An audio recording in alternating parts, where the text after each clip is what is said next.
I normally will start the morning with Full House for first service for the traditional one. They like the lights nice and bright, so we just leave them like that. And as soon as that one's done, I'll go to pre-service, and that will bring the house down to like 50%.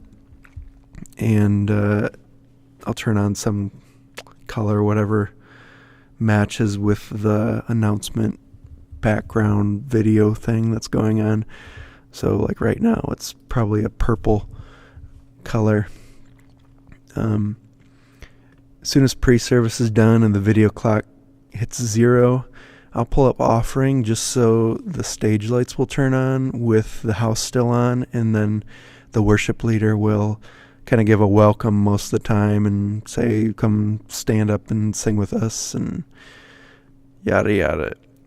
As soon as they do that, I'll hit worship, which will bring the house lights down and leave the stage lights up. This will stay this way until normally we do a handshake time, and at that point I just go back to offering and bring the house lights up halfway for them to do the greeting and shake hands and all that.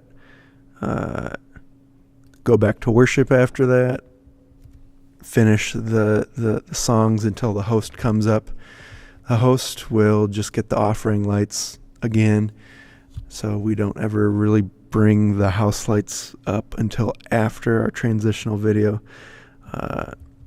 After the host comes up, we'll normally have an offering going around, so we leave it on offering lights and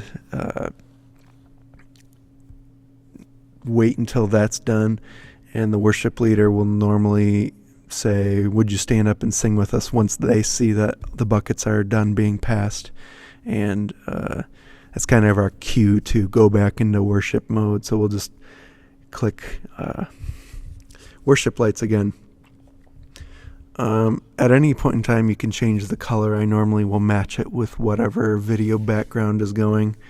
I forgot to talk about chases. Chases are just that color, and they kind of have a nice fading on and off effect that adds a little more enthusiasm to the song. Really just another element of whatever color. You can experiment with those and see what you like, and just have fun with it. No color will bring those off. I don't use a whole lot of these other settings right here. Acoustic is what I used for, we had an acoustic set and there was really no like worship leader in the center, so it just has a nice wash on the stage. Acoustic half house just brings the house up halfway. All these settings are used when we have the choir, so choir lights naturally are the choir lights. Offering choir will bring the house up halfway. Stage only is what I use sometimes when the band's getting ready, just to give them a little extra light on stage so they can see what they're doing.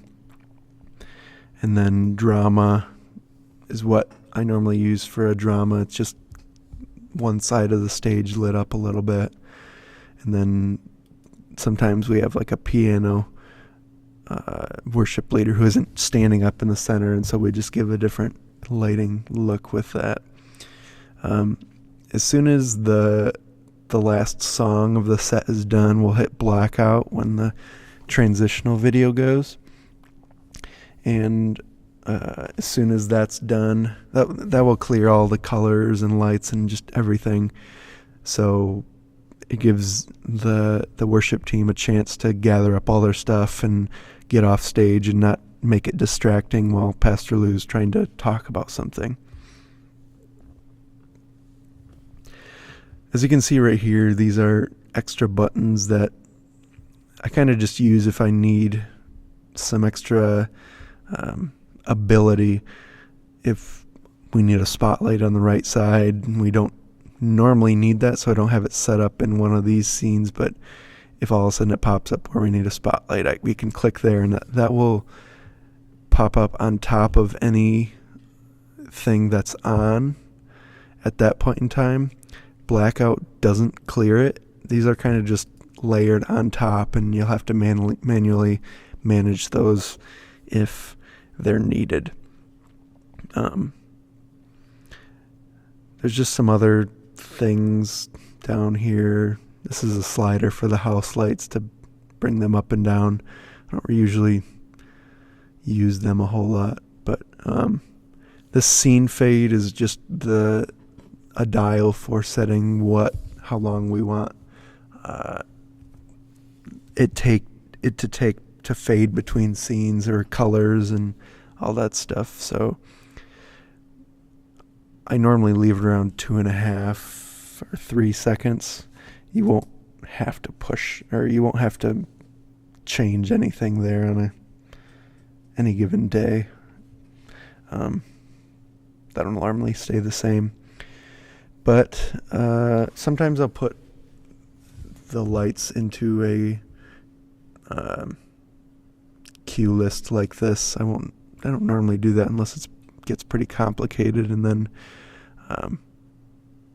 that doesn't often happen, but that's what you see here. After you're done with a Sunday, I'll just bring it back up to full house again. Click strips off, and that will make it so those strips don't flash like crazy when you unplug the cord. Once again, it's just putting them in a setting that allows us to manually change their colors, and this just makes it so that you don't ever see them go into different modes or anything.